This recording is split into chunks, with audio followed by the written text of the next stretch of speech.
और लेकिन असल धमाका जो विजय ने किया वो उसकी एक फिल्म थी गिल्ली, जो उसने 2004 में बनाई थी। और इस फिल्म ने विजय को तमिलनाडु का एक बहुत बड़ा स्टार बना दिया। उसके बाद लगातार उसकी फिल्में आती रहीं, 2012 में, 14 में, 17 में, 21 में, 23 में लगातार विजय ने बहुत सारी फिल्में बनाई और एक के बाद एक ब्लॉकबस्टर फिल्म उसके नाम होती रही। उसकी फिल्में बहुत मकबूल हो रही थी, वो बहुत बड़ा एक्टर बन गया था और सिर्फ साउथ इंडिया में नहीं बल्कि उसकी फिल्मों को डब करके हिंदी जुबान के अंदर बाकी इंडिया के अंदर भी देखा जा रहा था। आज की तारीख में विजय इंडिया में कमाई के लिहाज से जो अदाकार हैं उनमें सफे अव्वल का अदाकार था, यानी वो बहुत ठीक ठाक पैसे लेता था एक फिल्म बनाने के लिए। अगर आप उसकी जाती जिंदगी में जाते हैं तो ये बहुत खामोश रहने वाला आदमी था। वो कभी मीडिया को इंटरव्यूज नहीं देता, वो कभी टीवी शोज में नहीं जाता, वो पब्लिक में बहुत कम बोलता है। वो सिर्फ अपनी फिल्मों की लॉन्च के वक्त कभी मीडिया से बातचीत करता था या मदाहों से बातचीत करता था।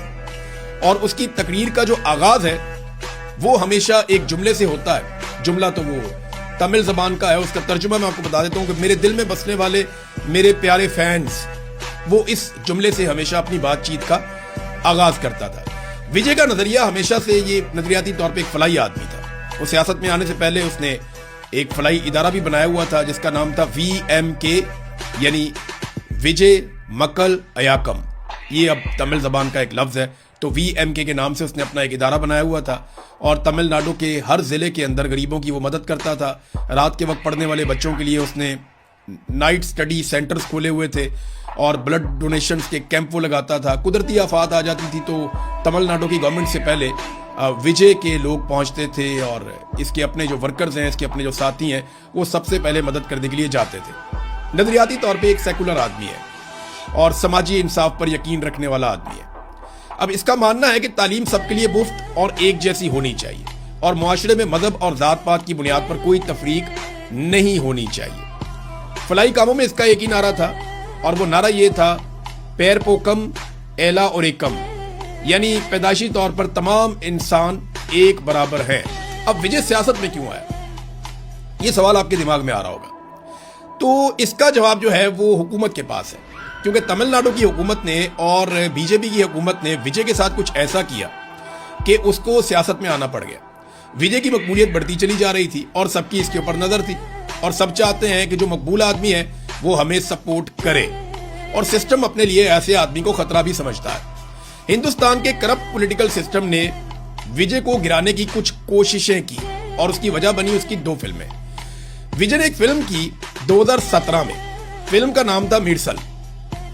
इस फिल्म में विजय का एक डायलॉग था और उस डायलॉग ने इंडिया की सियासत में आग लगा दी। इस डायलॉग में विजय ने हुकूमत के ऊपर तनकीद की थी और टैक्स को लेकर तनकीद की थी। इसका ये डायलॉग बहुत ज्यादा वायरल हो गया, पूरे इंडिया में लोग इसको दोहराने लगे और हर जगह पे इसकी डिस्कशन भी हो रही थी। विजय ने जो डिजिटल इंडिया का एक पूरा कॉन्सेप्ट है उसके ऊपर तनकीद करते हुए ये कहा था इस फिल्म में कि हम 28% GST देते हैं, यानी हम जो टैक्स देते हैं जनरल सेल्स टैक्स वो 28% है, लेकिन हमारे अस्पतालों में ऑक्सीजन नहीं है, जबकि सिंगापुर के लोग 7% टैक्स देते हैं और वहां पे लोगों को मुफ्त इलाज मिलता है। ये बात पूरे इंडिया के अंदर डिस्कस हुई और ये डायलॉग मरकजी हुकूमत बीजेपी को चुभ गया।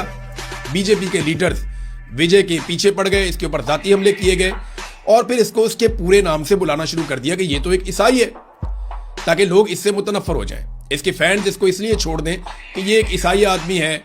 और आपको पता है बीजेपी हमेशा से मजहब का कार्ड इस्तेमाल करती है, तो उन्होंने इसके खिलाफ मजहब का कार्ड इस्तेमाल किया, लेकिन तमिलनाडु की आवाम विजय के साथ खड़ी हो गई और फिल्म जो थी वो मेगा ब्लॉकबस्टर फिल्म गई, वो बहुत मशहूर हो गई इस कंट्रोवर्सी के बाद। 2018 में विजय ने एक और फिल्म बनाई, फिल्म का नाम था सरकार। सरकार नाम से इंडिया में और